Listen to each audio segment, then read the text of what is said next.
Agora peço que você abra a sua Bíblia em Apocalipse capítulo 5. Nós vamos ler esta passagem preciosíssima das Escrituras. Apocalipse capítulo 5.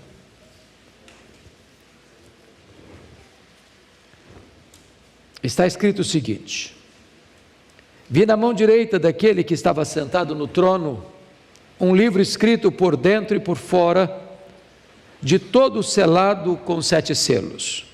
Vi também um anjo forte, que proclamava em grande voz: quem é digno de abrir o livro, de lhe desatar os selos? Ora, nem no céu, nem sobre a terra, nem debaixo da terra, ninguém podia abrir o livro, nem mesmo olhar para ele. E eu chorava muito, porque ninguém foi achado digno de abrir o livro, nem mesmo de olhar para ele. Todavia, um dos anciãos me disse: não chores, eis que o leão da tribo de Judá, a raiz de Davi, venceu para abrir o livro e os seus 7 selos. Então vi no meio do trono e dos 4 seres viventes, e entre os anciãos de pé, um cordeiro, como tendo sido morto. Ele tinha 7 chifres, bem como 7 olhos, que são 7 Espíritos de Deus enviados por toda a terra. Veio, pois, e tomou o livro da mão direita daquele que estava sentado no trono. E quando tomou o livro, os 4 seres viventes e os 24 anciãos prostraram-se diante do cordeiro, tendo cada um deles uma harpa e taças de ouro cheias de incenso, que são as orações dos santos. E entoavam um novo cântico, dizendo: digno és de tomar o livro e de abrir-lhe os selos, porque foste morto e com o teu sangue compraste para Deus os que procedem de toda tribo, língua, povo e nação, e para o nosso Deus os constituíste reino e sacerdotes, e reinarão sobre a terra. Vi e ouvi uma voz de muitos anjos ao redor do trono, dos seres viventes e dos anciãos, cujo número era de milhões e milhares de milhares, proclamando em grande voz: digno é o cordeiro que foi morto de receber o poder e riqueza e sabedoria e força e honra e glória e louvor. Então ouvi que toda criatura que há no céu e sobre a terra, debaixo da terra e sobre o mar, e tudo que neles há, estava dizendo: àquele que está sentado no trono e ao cordeiro, seja o louvor e a honra e a glória e o domínio pelos séculos dos séculos. E os 4 seres viventes respondiam: amém. Também os anciãos prostraram-se e adoraram. Amém.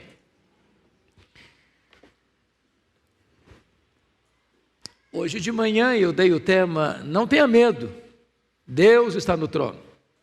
Agora eu gostaria de dar o seguinte tema: não tenha medo, a história não está à deriva. Meus irmãos, quando eu olho o cenário mundial, ele é pessimista, ele é negativo. Muito embora o avanço da ciência, o progresso da tecnologia, as descobertas extraordinárias no mundo da medicina, o avanço no tratamento de doenças, a descoberta de vacinas preventivas, tudo isso nos encanta e por isso somos gratos. O mundo ainda está marcado pelo mesmo primitivismo das eras de outrora, com violência, com guerras, com desumanidades, com perda de valores.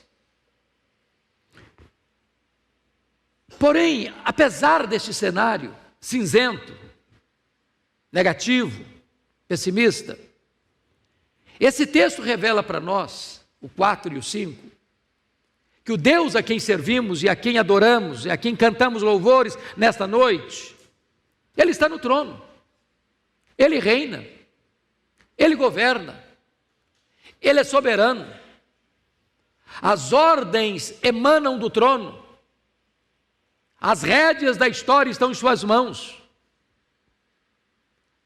E esse texto então vai provar para nós que o mundo está confuso e perdido porque não compreende essa verdade. Se não, vejamos.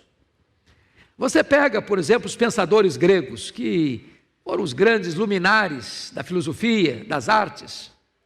A visão que eles tinham da história é que a história não caminha para um telos, para um fim, para uma consumação. A história está dando voltas.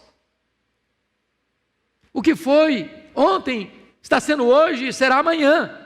E isso volta e volta e volta e não vai para lugar nenhum. Se você olha os pensadores existencialistas, os materialistas, eles olham para a história e dizem, não, a história é uma sucessão de fatos sem significado, não há um plano, não há uma esperança. Isso pode ser representado, por exemplo, com a novela de Albert Camus, A Praga. Nessa novela, ele cria a ideia, ou um cenário da cidade de Oran, sendo invadida pelos ratos, que trouxeram a temida peste bubônica. E um médico, pesquisador, juntamente com seus assistentes, descobrem o remédio para vencer aquela epidemia da peste bubônica. Mas ao término do livro ele diz assim, é só uma questão de tempo, os ratos voltarão. Não tem esperança, não tem consumação. Os problemas que assolaram a humanidade ontem vão continuar assolando hoje ou amanhã, no futuro. Quando você vai pensar nos pensadores de hoje, como Friedrich Hegel, no seu livro Filosofia da História, ele diz que os povos nunca aprenderam da história, por isso repetimos seus erros. Se você consulta Winston Churchill, o grande primeiro-ministro da Inglaterra, ele diz que os homens cresceram em poder e conhecimento, mas não evoluíram moralmente. Hoje os homens mais cultos, doutos, repetem as mesmas loucuras do passado. São agentes de atrocidades, apesar do seu autoconhecimento.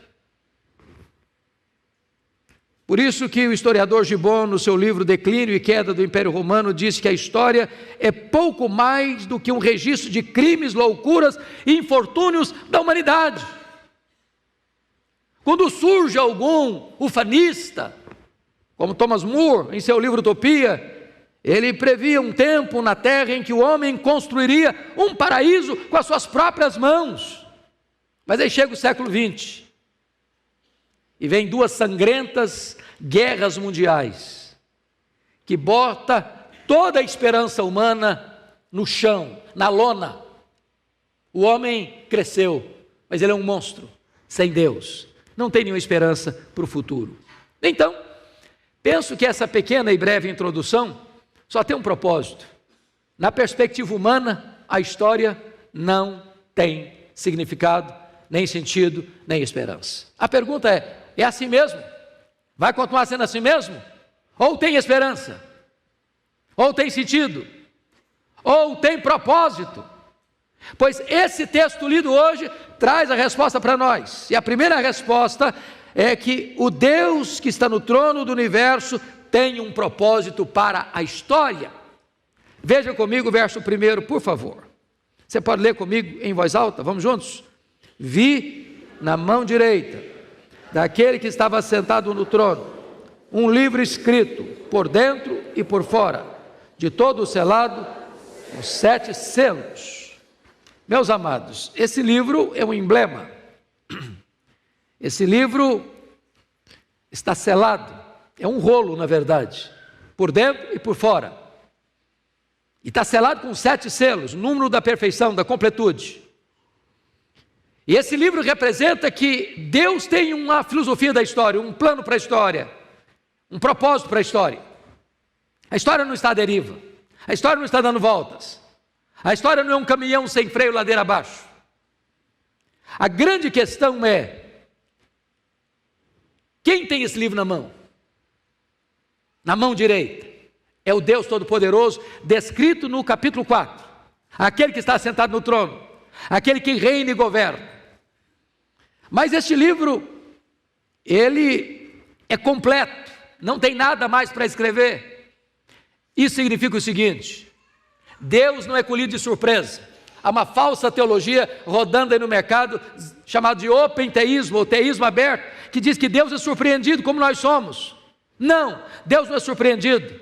Deus conhece o fim, Deus conhece lá no final da história. Não há nada que pegue Deus de surpresa, não há nada que pegue Deus desatento, não há nada que pegue Deus desavisado. Ele sabe tudo, Ele conhece tudo, Ele tem um plano para tudo, e o final já está escrito, o final já está decidido, e o final é a vitória de Cristo e da sua igreja. Essa é a verdade desse texto. Mas a segunda verdade que eu gostaria de destacar nesse texto aqui, irmãos, é que ninguém é encontrado digno para desvendar, nem para conduzir a história à sua consumação. Veja comigo o versículo 2 e 3. Leia comigo de novo em voz alta. Vamos lá. Vi também um anjo forte que proclamava em grande voz: quem é digno de abrir o livro, de lhe desatar os selos? Ora, nem no céu, nem sobre a terra, nem debaixo da terra, ninguém podia abrir o livro, nem mesmo olhar para ele. O livro está selado com 7 selos. Então um anjo forte começa a fazer uma pergunta, e essa pergunta ressoa no céu, ecoa na terra e ribomba debaixo da terra. E a pergunta é: quem é digno? Quem é digno? E essa pergunta percorre o céu, percorre a terra, percorre debaixo da terra, e ninguém foi encontrado digno. Em outras palavras, nem Miguel, nem Gabriel, nem os querubins, nem os serafins, nem a hostes de anjos celestiais, nem mesmo aqueles irmãos nossos que já nos precederam na glória, estão na glória. Ninguém foi encontrado digno de abrir esse livro, nem desatar os seus selos, nem de olhar para ele no sentido de lê-lo. Então a pesquisa vem para a terra.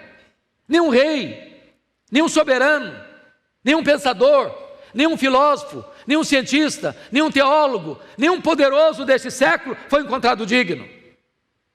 Então a pesquisa percorre abaixo da terra, é uma expressão para dizer os demônios, e todos aqueles que já estão lançados lá, sofrendo as agruras do inferno. Também nenhum demônio foi capaz de ser apto, ou melhor, ser digno para dar sentido à história. O que significa? Significa, meus amados irmãos, que não há ideologia. Nós estamos vivendo no mundo das ideologias.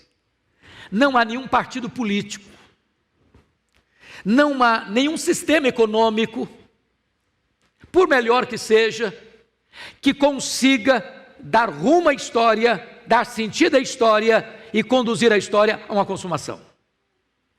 A solução para a história não está nas mãos dos anjos, não está nas mãos dos homens, não está na mão dos demônios.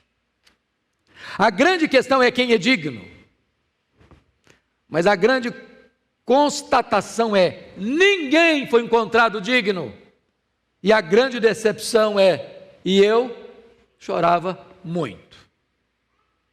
Quando ele diz eu chorava muito, talvez João está pensando assim: será que a promessa do capítulo 4, verso 1 não vai se cumprir? Porque no capítulo 4, verso 1, João vê uma porta aberta no céu e uma convocação: sobe para aqui, e eu te mostrarei as coisas que em breve devem acontecer. Parece que tem um choque, parece que está uma contradição, porque aquele que está no trono governa o mundo, Está dizendo que as coisas vão acontecer, devem acontecer, mas agora ele não encontra ninguém digno para pegar este livro, abrir os seus selos, decifrá-lo e dar sentido à história. Desta forma, esta crise de João é a sua crise, é a minha crise, é a nossa crise. Porque você olha para o mundo hoje, pensemos bem, meus irmãos, parece que o mal está vencendo. As pessoas mais poderosas economicamente desse mundo estão injetando dinheiro vultuoso para defender as causas perversas, para destruir a família, para destruir a sociedade. Os maiores pensadores, os maiores cientistas do mundo ocupam o seu tempo para construir armas de destruição. E você fica olhando, meu Deus, será que vai ter um propósito? Será que nós vamos chegar lá? Será que a história vai sair dessa crise? Será que na consumação lá, a vitória será da verdade sobre a mentira, do bem sobre o mal, da luz sobre as trevas?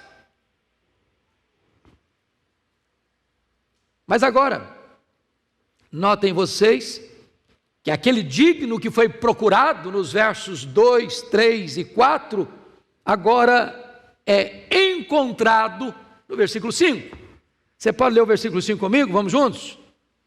Todavia, um dos anciãos me disse: não chores, eis que o leão da tribo de Judá, a raiz de Davi, venceu para abrir o livro e os seus 7 selos. Em outras palavras, meus irmãos, há consolo para nós, não chores. Talvez eu estou falando muito abrangentemente, de forma muito lata, muito abrangente. Pastor, não estou preocupado com a história, não estou preocupado é com a minha vida. Estou preocupado é que a conta vai vencer, eu não tenho dinheiro para pagar. Eu estou preocupado, na verdade, que eu estou ficando velho, não sei se vou poder pagar o plano de saúde. Estou preocupado mesmo se eu vou conseguir criar meus filhos, se eu vou poder ver meus netos. Estou preocupado mesmo, é que se eu ficar doente, eu estou encrencado. Estou com medo. Não é do que vai acontecer no mundo, não, vai acontecer comigo. E eu quero dizer a você, meu amado irmão, que essa voz que ecoou lá no céu, não chores, está querendo dizer o seguinte: Deus é poderoso para botar um basta na sua dor. Deus é poderoso para pôr um ponto final nas suas perguntas sem respostas. Deus é poderoso para reverter o quadro que tantas vezes aflige a você e a mim. Deus é poderoso para tomar conta da nossa vida agora e dirigir a nossa vida para o futuro. Mas vejam vocês que a solução da história, ela está em Jesus. Porque a pergunta é: quem é esse leão da tribo de Judá? Quem é este que é a raiz de Davi? Quem é este que tem essas características aqui? Venceu para abrir o livro dos seus 7 selos. E venceu como? Venceu o quê? Venceu a quem? Esse venceu o diabo. Esse venceu a morte. Este venceu o inferno. Este venceu o mundo. Este venceu o pecado. Este é o vencedor que lá na cruz do Calvário esmagou a cabeça da serpente. Este é aquele que entrou nas entranhas da morte, arrancou o aguilhão da morte e matou a morte. Este é aquele que desbaratou o inferno quando ele expôs os principados e potestades ao desprezo. Este é aquele que ressuscitou, inaugurou a imortalidade e diz para você que se você crê nele, você não morre eternamente, você já passou da morte para a vida. Este é o vencedor que torna você e eu vencedores com ele. Louvado seja o Senhor. Mas, meus amados, o que é maravilhoso, confira comigo o versículo 6. Então, vi no meio do trono e dos 4 seres viventes, um entre os anciãos de pé, um cordeiro como tendo sido morto. Eu acho isso maravilhoso, porque a informação que João recebe é que o leão da tribo de Judá, a raiz de Davi, venceu para abrir o livro. E ele quer ver o vencedor. Cadê o vencedor? E quando ele olha, ele não vê um leão, ele vê um cordeiro. Um cordeiro como tendo sido morto. Porque antes de ser leão, Jesus foi cordeiro. Antes de ser o leão do túmulo vazio, ele foi o cordeiro que foi imolado na cruz. E ele só é o leão porque foi o cordeiro que foi morto. Agora, quem é esse cordeiro? O texto responde para nós. Ele tem 7 chifres. Chifre na Bíblia é um símbolo de poder. Quando diz que ele tem 7 chifres, quer dizer que ele é onipotente. Quando diz aí no versículo 6 que ele tem 7 olhos, significa que ele tem todo o saber, todo o conhecimento. Ele não só é onipotente, ele é onisciente.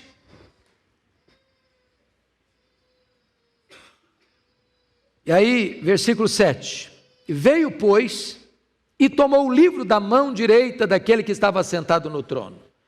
Em outras palavras, o livro da história, que você não pode cifrar, nem eu, nem qualquer poderoso deste século, está literalmente nas mãos de Jesus.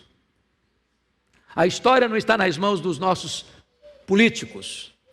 A história não está nas mãos dos grandes deste século, das mais poderosas nações desse século. A história está nas mãos de Jesus. Louvado seja Deus! Nas mãos de Jesus. Então para de ficar com medo. Para de ficar desesperado. Agora veja você que esse Jesus, que é o vencedor, ele foi morto. Agora a posição dele, ele está de pé. Agora o lugar dele, ele está no meio do trono.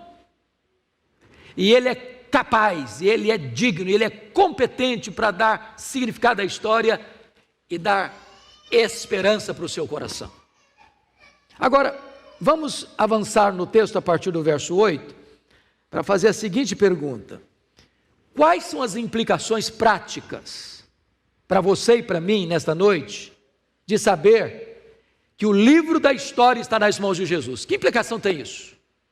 Primeiro, versículo 8, isso significa que você e eu podemos orar com confiança. Você pode ler o verso 8 comigo? Vamos juntos?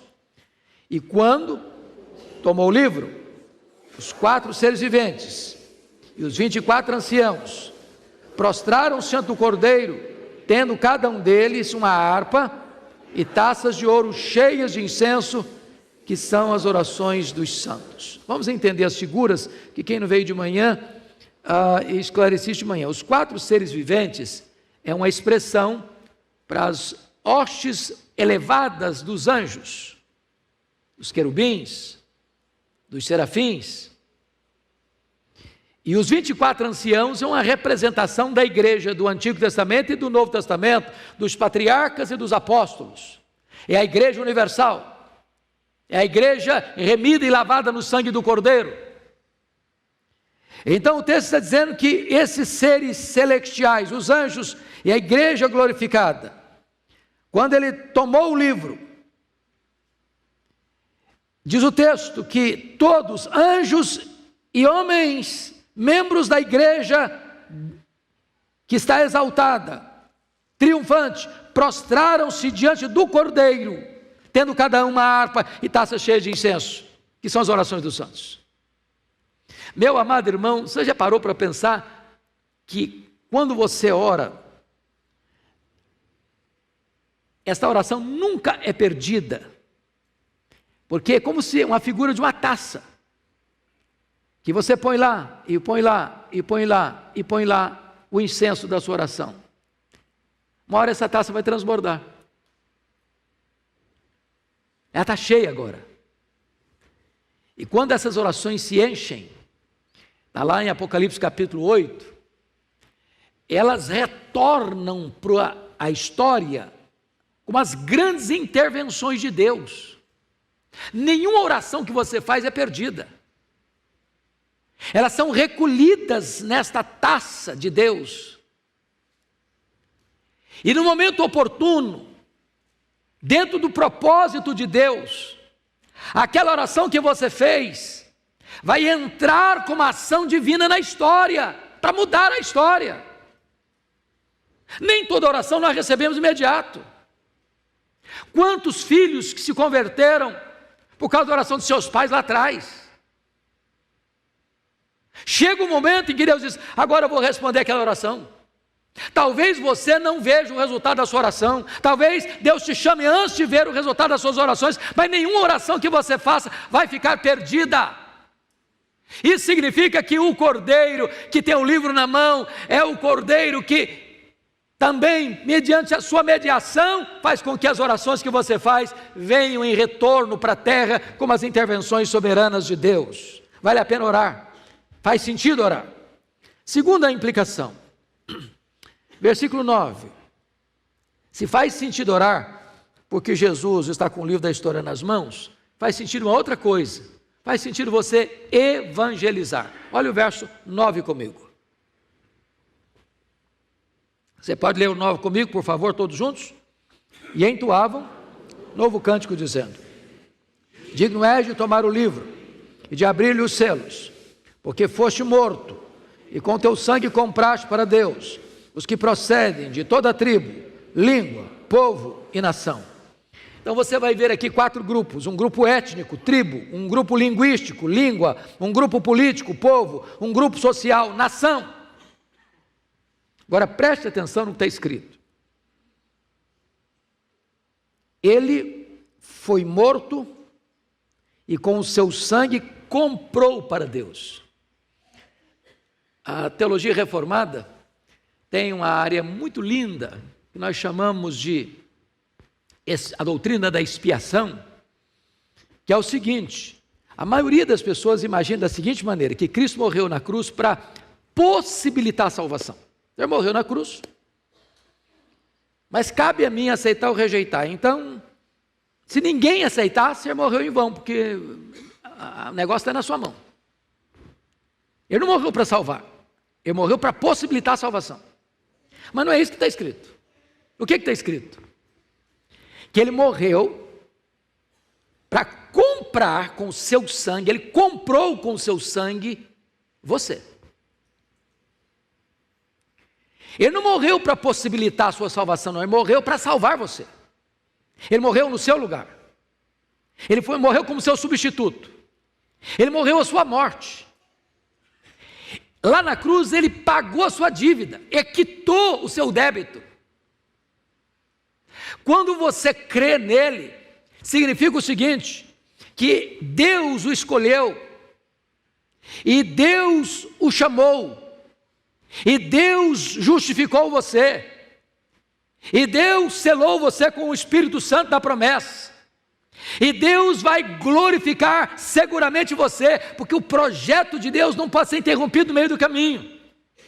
Ele comprou você, você é dele, você pertence a ele. Isso é glorioso, irmãos, porque isso traz o quê? Segurança, convicção, certeza de vida eterna. Não há possibilidade de eu estou meio salvo, talvez um pouco salvo, sou amigo do Evangelho. Não, ou você está salvo ou não está salvo. Se Jesus morreu por você, se você foi chamado pelo Evangelho, se um dia você ouviu a voz de Deus, você pode ter garantia disso. Ele morreu em seu lugar, para dar a você a vida eterna. Mas, notem comigo, uma terceira verdade. No versículo 10, você pode ler o 10 comigo? E para o nosso Deus os constituíste reino e sacerdotes, e reinarão sobre a terra. O que significa?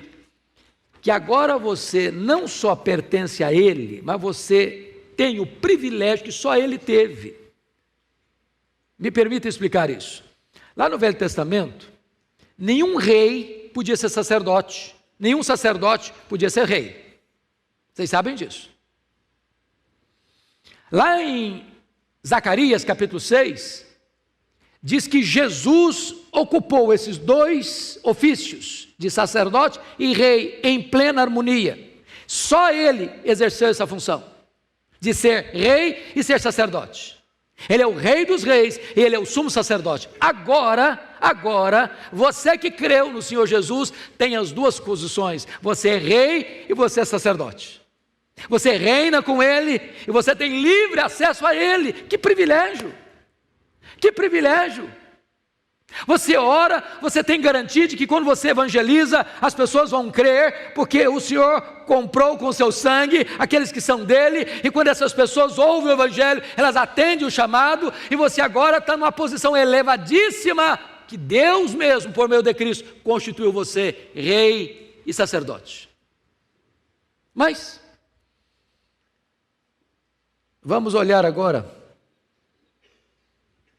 algo também para mim muito precioso, e eu passo a ver com você o que está escrito no versículo de número 11, 12, 13 e 14, que é a exaltação desse cordeiro.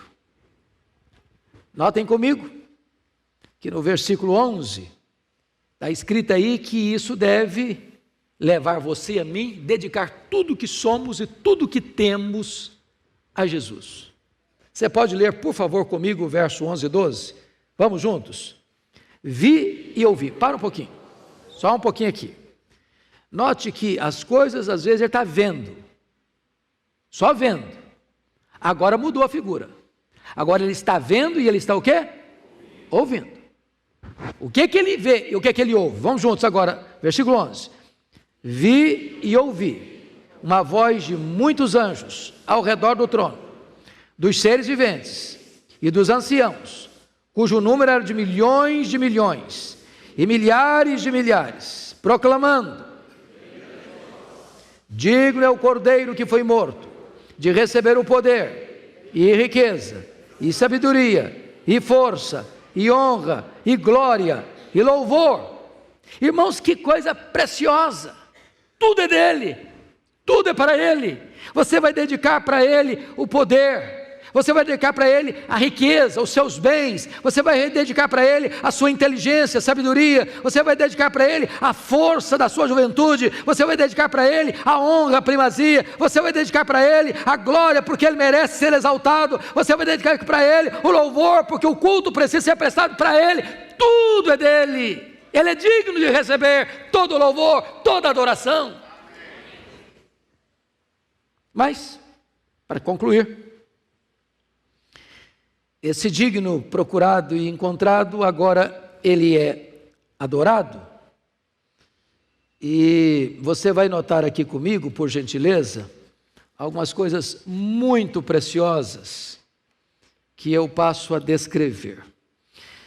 O capítulo 4 enfatiza Deus Pai. O capítulo 5 enfatiza Deus Filho. O capítulo 4 enfatiza a criação.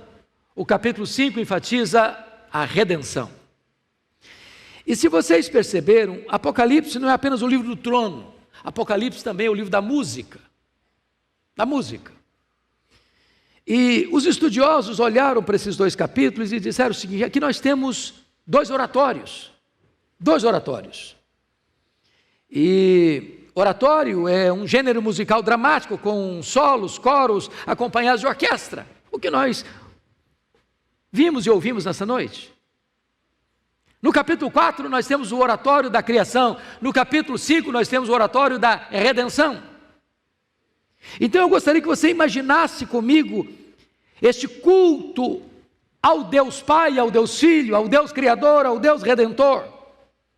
E esta peça, e aqui eu convido você para imaginar essa cena comigo. Imagine você um grande teatro. Imagine um teatro cósmico.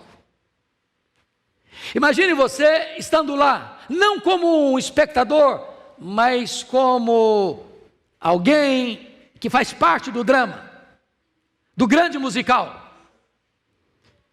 Imagine você que o universo inteiro está atento a esta cena. E esse musical vai começar. E as cortinas vão se abrir. E esta música apoteótica, arrebatadora, vai começar primeiro com o culto ao Criador. E ela começa, confira comigo, no capítulo 4, no versículo 8, com um quarteto, os 4 seres viventes, clamando e dizendo e cantando: Santo, Santo, Santo é o Senhor, o Deus Todo-Poderoso, aquele que era, que é e que há de vir. E esta música abre esse grande musical. Em seguida, vem o responso, que você confere comigo, por gentileza, quando o texto nos informa que os seres viventes, são os querubins, e os 4 anciãos, e os 24 anciãos, vão se reunir, e eles vão cantar, e é a música da criação, do versículo 11, quando ele diz: Tu és digno, Senhor, Deus nosso, de receber a glória, e a honra, e o poder, porque todas as coisas Tu criaste, sim, por causa da Tua vontade vieram a existir, e foram criadas. Quando termina essa segunda música, de exaltação ao Criador, então você tem o responso. Olha aí comigo esse solo, melhor dizendo, do verso 2 do capítulo 5, e a pergunta daquela música solada de uma pessoa só cantando, com a voz triste, com a voz talvez abatida, e esta música significa assim: quem é digno de abrir o livro e de desatar-lhe os selos? E aí então vem a quarta música, que é o responso, que está no verso 5, quando um dos anciãos diz: Não chores, eis que o leão da tribo de Judá, a raiz de Davi, venceu para abrir o livro e desatar-lhe os selos. E então, diz a Escritura, que vem a quinta música. Agora, os 4 seres viventes, os seres angelicais, e os 24 anciãos, toda a igreja, ela se prostra diante do Cordeiro, e começa a cantar uma música arrebatadora, que está no versículo 9. Digno és de tomar o livro e de abrir-lhe os selos, porque foste morto e com teu sangue compraste para Deus os que procedem de toda tribo, raça, povo, língua e nação, e para o nosso Deus os constituíste, reino e sacerdócio, e reinarão sobre a terra. Parece que esse musical está crescendo e crescendo e crescendo, e então no verso 11 nós somos informados que agora os seres angelicais, voz de muitos anjos ao redor do trono, dos seres viventes, dos querubins e dos 24 anciãos da igreja, cujo número era de milhões e milhares de milhares, agora é um coral que você não pode saber quantos são, é uma multidão incontável, e essa multidão incontável está cantando e proclamando em grande voz: digno é o Cordeiro que foi morto de receber o poder e a riqueza e a sabedoria e a força e a honra e a glória e o louvor. E todo o universo está aguardando o término deste musical, deste oratório da criação e da redenção, na música mais arrebatadora, na música mais apoteótica, jamais composta e jamais cantada, porque no verso 13 somos informados que agora toda criatura que há no céu, toda criatura que há na terra, toda criatura que há debaixo da terra, e toda criatura que está sobre o mar, e tudo que neles há, estava dizendo nesta música final: aquele que está sentado no trono e ao Cordeiro, seja o louvor, e a honra, e a glória, e o domínio, pelos séculos dos séculos. E quando a música termina, os 4 seres viventes responderam: amém. E este amém percorre o universo. E então diz a Bíblia que os 24 anciãos, a igreja de Cristo, se prostra e adora. E adora. Esta vai ser a cena do céu. Esta vai ser a cena arrebatadora, quando as cortinas da história se fecharem, não tem tragédia, não tem derrota, não tem desespero. O universo inteiro está adorando e exaltando o Cordeiro de Deus. E você e eu fazemos parte desta grande igreja dos primogênitos, daqueles que foram lavados no sangue do Cordeiro. Há esperança para nós, há segurança para nós. Nós não caminhamos, meus irmãos, para o ocaso, nós caminhamos para este glorioso alvorecer da eternidade, onde nós estaremos com Ele e para sempre reinando com Ele. Aleluia, louvado seja o nome do Senhor.